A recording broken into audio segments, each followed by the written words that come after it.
Mengenal sejarah alam gaib. Kisah perjuangan pengislaman Sang Hyang sampai terjadi prahara di alam nyata. Syiar Islam selama ini terus dilakukan oleh para ulama sampai menjangkau ke pelosok Nusantara. Namun upaya yang dilakukan oleh tim Syekh Atalia tidak berhenti sampai masyarakat yang ada di dunia nyata ini. Perjuangan syiar Islam tim Syekh Atalia sampai menjangkau dunia tak kasat mata atau dunia gaib. Tentunya perjuangan ini sangat membutuhkan upaya besar dan energi yang cukup. Seperti dikutip insiden24.com dari channel YouTube Pesan Gaib untuk menghibur dan menambah wawasan Anda. Perjalanan Syekh Atalia dalam bersyiar mengungkap sejarah maupun mitos di berbagai tempat.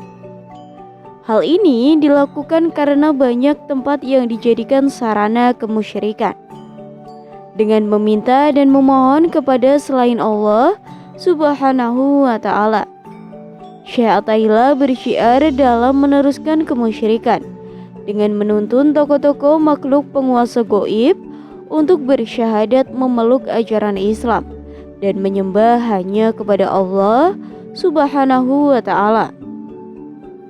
Tak jarang dalam perjuangan syiar Syekh Atalia terjadi gesekan dengan makhluk gaib, terutama penguasa laut selatan Sang Hyang Baruna. Hingga kecorak prahara yang terjadi di alam gaib juga terjadi.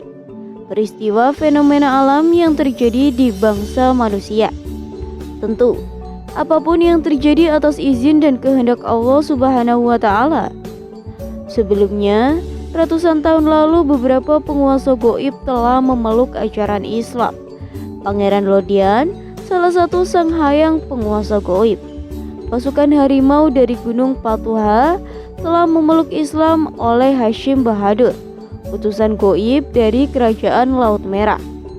Eyang Sapu Angin atau Panca Mahabanyu Dharma, sang penguasa Gunung Merapi, telah diislamkan oleh Syekh Maulana Malik Ibrahim atau Sunan Gresik.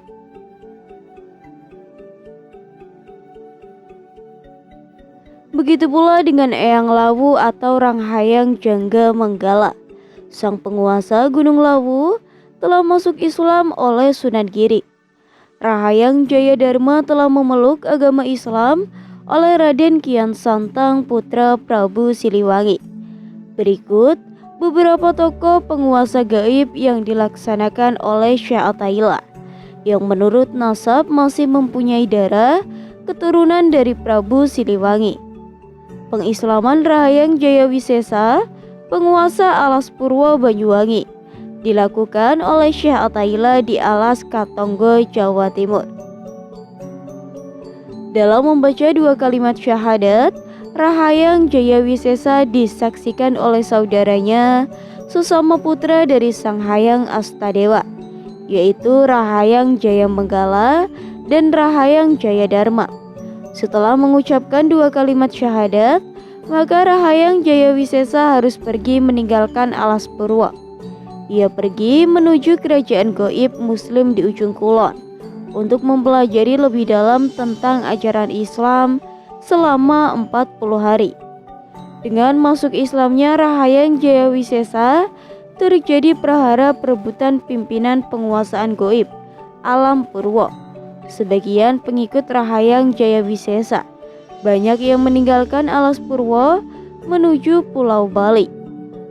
Mereka meminta perlindungan pada Sang Hyang Suryadiva, penguasa Gunung Agung Pulau Bali. Kunjung Hidung adalah penguasa gaib Gunung Gede dan Pangrango. Kunjung Hidung terpercaya sebagai pendamping gaib keturunan Prabu Siliwangi dari jalur keturunan Nyik Trimani. Kunjung Hidung juga merupakan saudara tiri dari Kunjung Putri atau Rahayang Jayadharma, sesama anak Sang Hyang Astadewa, namun beda ibu. Pengislaman Kunjung Hidung dilakukan oleh salah satu murid Syekh Atalia di kawasan Telaga Warna Cianjur, Bogor. Kunjung Hidiung diberi nama Muslim Muhammad Rahmat Suci oleh Syekh Attahilah untuk menghormati Raden Kian Santang yang telah memberi inspirasi Kunjung Hidiung ingin memeluk Islam. Kunjung Hidiung pun harus pergi ke ujung kulon selama 40 hari untuk mendalami tentang Islam. Setelah pengislaman, Kunjung Hidiung terjadi gejolak prahara yang dilakukan pasukan Kunjung Hidiung yang tidak setuju dengan keislamannya. Imbas prahara pasukan Kunjung Hidiung di alam goib juga berakibat di alam bangsa manusia. Terjadi guncangan gempa. Pengislaman Pangeran Srindoyo dilakukan di Gunung Serindil, Cilacap, Jawa Tengah. Pangeran Srindoyo mengucapkan 2 kalimat syahadat di hadapan Syekh Attahilah dengan bimbingan salah satu muridnya. Saat pengislaman, Pangeran Srindoyo juga dihadiri oleh Sang Hyang Brajadarma dan Sang Hyang Agni Bangsawara yang juga sudah tertarik dengan ajaran Islam. Bahkan, kehadiran 2 Sang Hyang ini membuat amarah penguasa Laut Selatan, yaitu Sang Hyang Baruna. Diam-diam, Sang Hyang Baruna menyerang daerah kekuasaan Sang Hyang Brajadarma di Istana Gunung Galunggung. Dalam penyerangan itu menyebabkan 2 reaksi pendamping Sang Hyang Brajadarma wafat. Fenomena alam guncangan gempa di alam manusia pun terus terjadi pada saat itu. Ketertarikan dan keinginan Sang Hyang Brajadarma tentang ajaran Islam rupanya sangat membuat marah penguasa Laut Selatan, Sang Hyang Barung. Sang Hyang Barung hingga menyerang dan mengobrak-abrik istananya di Gunung Galunggung. Hal itu dikarenakan Sang Hyang Baruna tidak menghendaki jika Sang Hyang Brajadarma bergabung bersama Sang Hyang Lodaya. Mengetahui istana Gunung Galunggung diobrak-abrik membuat Pangeran Lodaya marah dan mengadakan pertarungan dengan Baruna di Laut Selatan. Terjadilah pertarungan dahsyat antara Pangeran Lodaya dan Sang Hyang Baruna hingga terjadi fenomena alam, ombak yang tinggi dan gempa bumi yang terjadi di alam nyata. Di sela-sela pertarungannya dengan Baruna, Pangeran Lodaya menyuruh Sang Hyang Brajadarma menemui Syekh Attahilah yang saat itu berada di kawasan makam Prabu Geosan Ulun, Dahyung Luhur, Sumedang.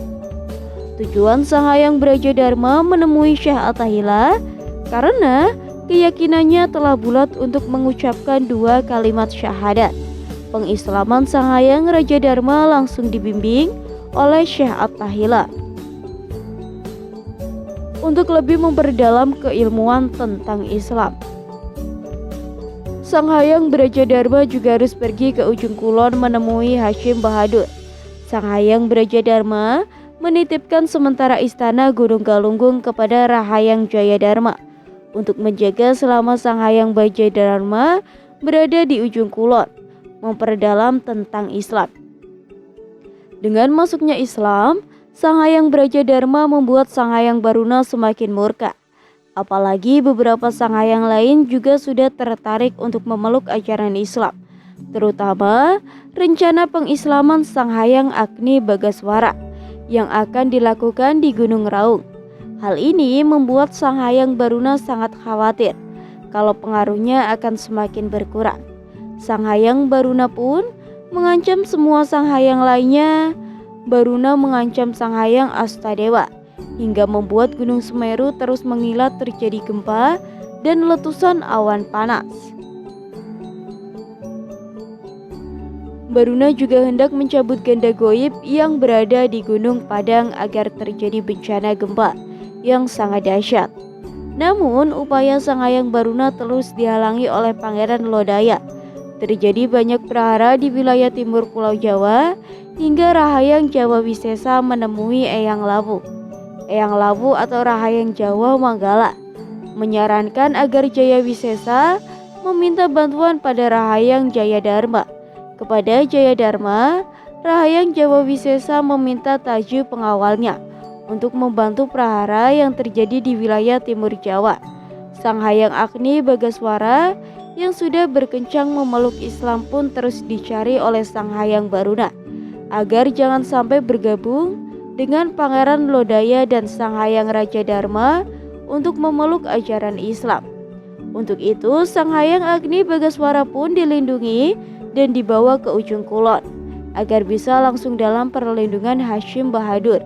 Akankah Sanghayang Agni dan beberapa sanghayang lainnya akhirnya dapat mengucap 2 kalimat syahadat dan memeluk ajaran Islam? Apakah yang dilakukan Sanghayang Brahma untuk mencegah para sanghayang masuk memeluk Islam?